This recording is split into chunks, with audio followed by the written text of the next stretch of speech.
जय हिंद दोस्तों, वंदे मातरम। पिछले कुछ समय से जो बॉलीवुड के अंदर एक प्रकार का विरोधाभास उत्पन्न हुआ है दक्षिण भारतीय फिल्मों को लेकर, भले ही वो प्रत्यक्ष रूप से सबके सामने ना हो, लेकिन अंदरूनी रूप से किस तरीके से वो काफ़ी ज़्यादा उबल रहा है, ये साफ तौर पर अभी जो अजय देवगन और किच्चा सुदीप के बीच में जो थोड़ी बहुत बहस हुई थी ट्विटर के ऊपर, उसमें साफ तौर पर देखा गया। और उसके रिएक्शन के रूप में जिस प्रकार से बॉलीवुड के कई सारे लोगों ने अपनी ही इंडस्ट्री को धता बता दिया, वो बताता है कि बॉलीवुड के कई सारे फिल्म मेकर्स वाकई में इस चिंता में बैठे हुए हैं कि उनकी दुकान आखिर कोई क्यों सामान लेने नहीं आ रहा है। भाई हिंदी फिल्में चल नहीं रही हैं, वहीं साउथ की जो मूवीज़ हैं वो आकर धड़ाधड़ धंधा करके चली जाती हैं, हज़ारों करोड़ रुपए कमा लेती हैं। तो ऐसे में कई सारे सवाल उत्पन्न हो ही रहे थे। ऐसे में अगर हम इंडस्ट्री के कुछ मंझे हुए कलाकारों की बात करें तो संजय मिश्रा, पंकज त्रिपाठी और नवाजुद्दीन सिद्दीकी, इन सबके नाम यकायक मतलब जुबान पे आ ही जाते हैं। के मेनन का भी हम इसमें नाम ले सकते हैं। तो ऐसे में अगर इन कलाकारों की हम बात करें तो ये कलाकार ऐसे कलाकार हैं इंडस्ट्री के जो कि अपनी एक्टिंग के लिए माने जाते हैं, ना कि अपने लुक्स के लिए। अब ऐसे में नवाजुद्दीन सिद्दीकी अगर इन मूवीज़ को लेकर कोई बयान दे तो जाहिर सी बात है उसकी तरफ ध्यान तो सभी का जाएगा ही। तो अब ऐसे में नवाजुद्दीन सिद्दीकी ने बताया है कि भाई क्यों साउथ की मूवीज़ को ज़रूरत से ज़्यादा हाइप दी जा रही है और क्यों वो उन मूवीज़ को नहीं देखना चाहते। दक्षिण भारत की फिल्मों पुष्पा, KGF 2 और RRR को मिल रही सफलता के मुद्दे पर बॉलीवुड एक्टर नवाजुद्दीन सिद्दीकी ने बयान दिया है। उन्होंने इन फिल्मों को ज़रूरत से ज़्यादा तारीफ मिलने की बात कही है। साथ ही उन्होंने कहा है कि वो डब फिल्मों को नहीं देखते। अपने इंटरव्यू में नवाजुद्दीन ने कहा कि कोई फिल्म जब भी हिट होती है तो बॉक्स ऑफिस पर अच्छा प्रदर्शन करने लगती है, तब उस फिल्म को लोग इतनी तारीफ करते हैं जिस योग्य वो शायद होती भी नहीं है। इसी तरह जब कोई फिल्म अच्छा नहीं कर पाती तब उसको इतना बुरा बताया जाने लगता है कि वो वास्तव में शायद उतनी बुरी नहीं होती। पुष्पा, KGF 2, RRR जैसी फिल्मों को मिल रही सफलता के सवाल पर सिद्दीकी ने कहा कि सच बताऊं तो इनमें से मैंने कोई भी फिल्म नहीं देखी। जब मैंने देखी ही नहीं तो मैं नहीं बता सकता कि ये फिल्में आखिर मुझे कैसी लगी। मुझे इंग्लिश ज़्यादा समझ में नहीं आती, लेकिन जब मैं इंग्लिश मूवीज़ देखता हूँ तो ये मुझे समझ में आती हैं और तब मैं उनकी भावनाओं से जुड़ भी पाता हूँ। लेकिन कोई और भाषा में बात कर रहा हो और वो डबिंग हो तो मैं वो फिल्म नहीं देख सकता। यही मेरा नज़रिया है। मैंने खुद एक तमिल फिल्म की थी जिसमें मुझे पढ़कर बोलना पड़ा था। उस फिल्म को करके मुझे काफ़ी ज़्यादा गिल्ट महसूस हुआ क्योंकि मैंने वो फिल्म की थी जिसे मैं खुद ही समझ नहीं पा रहा था। दक्षिण भारतीय फिल्मों को मिल रही लोकप्रियता और सफलता के सवाल पर नवाजुद्दीन ने कहा कि मैं एक अभिनेता हूँ और मैं एक्टिंग देखता हूँ, डब फिल्में मैं नहीं देखता। आप बोलो और आपकी आवाज़ किसी और की हो, मैं ऐसा नहीं देख सकता। जिन दक्षिण भारतीय फिल्मों की काफ़ी चर्चा हो रही है मैंने उन्हें देखा ही नहीं। बाकी लोग देख रहे हैं, उनको मज़ा आ रहा है, ये अच्छी बात है, ये उनकी पर्सनल चॉइस है। नवाजुद्दीन आगे कहते हैं कि मुझे ये नहीं पता कि कुछ लोग मुझे आखिर क्यों ट्रोल कर रहे हैं, क्या उनको मज़ा आ रहा है या फिर कोई और बात है। जब देखो बॉयकॉट शुरू हो जाता है, ये क्यों हो रहा है ये मुझे नहीं पता। फिल्मों के प्रदर्शन पर लोगों के हर हफ्ते विचार बदलते रहते हैं। जो अच्छा सिनेमा है उसकी तारीफ करिए, लेकिन इसका मतलब ये नहीं है कि बाकियों की आपको सिर्फ बुराई करनी है। हिंदी सिनेमा में कुछ बदलाव की मांग पर नवाजुद्दीन को सोशल मीडिया पर ट्रोल किया जा रहा है। इस पर उन्होंने कहा कि मेरे द्वारा सिनेमा में बदलाव की मांग पर बहुत सारे लोग मुझे गालियां दे रहे हैं। हिंदी फिल्मों में हिंदी प्रयोग करने की मांग पर मुझे ट्रोल किया गया। मुझे फिल्मों में भी बेवजह गाली गलौज पसंद नहीं है। जब किसी कैरेक्टर को नेगेटिव दिखाने के लिए गाली की ज़रूरत होती है तब उसे प्रयोग करना ही पड़ता है और इसका ध्यान मैं अपने व्यक्तिगत जीवन में भी रखता हूँ। बात करें हीरोपंती 2 की तो उसमें नवाजुद्दीन सिद्दीकी भी नजर आए हैं और ये फिल्म 29 अप्रैल को रिलीज हुई थी।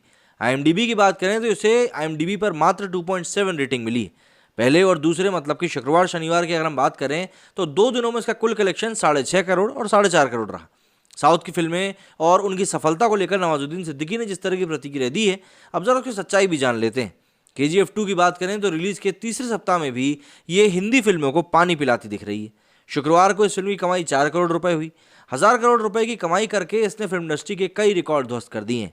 वहीं हीरोपंती 2 ने रिलीज के बाद 2 दिन में 10-11 करोड़ रुपए का बिजनेस किया है मात्र। अगर रिलीज के बाद 2 दिनों का ही आंकड़ा देखा जाए तो KGF 2 इससे कई गुना आगे थी।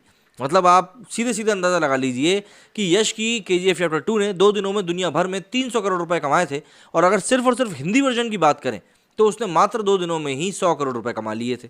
तो ऐसे में थोड़ी बहुत कुंठा होना तो लाजमी सी बात है, लेकिन इन बातों के साथ में कई सारे सवाल भी उत्पन्न होते हैं, जैसे कि फिल्मों का अच्छा या बुरा होना ये आखिर किस पैमाने पर तय किया जाता है।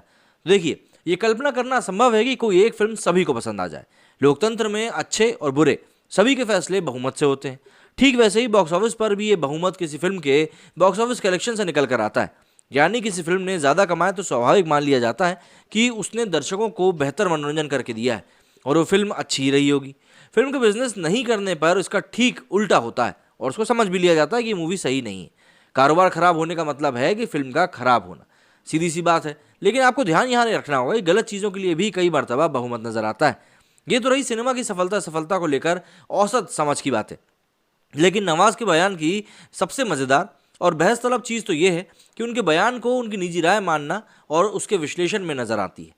दक्षिण बनाम बॉलीवुड की डिबेट में नवाज के इसी बयान को समझने की कोशिश करें तो एक्टर की अपनी चिंताओं के बड़े सूत्र हाथ लगते हैं। तब बहस का दायरा दक्षिण बनाम बॉलीवुड की बजाय महानायक बनाम नायक की बहस में उलझता दिखता है और उसके लोकतांत्रिक ढांचे पर प्रहार के संकेत देने लगता है। दक्षिण से आने वाली फिल्मों की एक पर एक सफलता के बाद कई सारे कंक्लूजन सामने आ रहे हैं। इसमें एक और सबसे बड़ा कंक्लूजन तो यही है कि भारतीय सिनेमा में महानायकों की वापसी का दौर एक बार फिर से शुरू हो चुका है। किसी जमाने में भारतीय सिनेमा अपने लार्जर देन लाइफ नायकों के कंधे पर ही सवार होकर विकास की दिशा में तेजी से आगे बढ़ रहा था और जगह जगह ये सिलसिला जारी रहा। मगर बॉलीवुड में धीरे धीरे एक नए सिनेमा का उदय हुआ और उसने लगभग बड़े बड़े जो ये महानायकों वाला जो कॉन्सेप्ट था उसको खत्म कर दिया। ये जो नया सिनेमा जन्म लेने लगा इसमें नायक बहुत ही साधारण सा कॉमन मैन नजर आने लगा। वो रोजमर्रा की जिंदगी जीने वाला ही था, हद से ज़्यादा समझौतावादी हो चुका था और उसके काम व्यवहार बिल्कुल सामान्य थे, महामानव वाले तो बिल्कुल भी नहीं थे। सिनेमा में नई शुरुआत की सबसे बड़ी उपलब्धि ये रही कि इसने सफलता, मनोरंजन और नायक होने के स्थापित मानकों को बुरी तरह से चोट पहुंचाया। इस धारा में मास और क्लास दोनों सिनेमा एक दूसरे में घुलते नजर आने लगे। नई धारा बनी तो नई संभावनाओं का जन्म हुआ।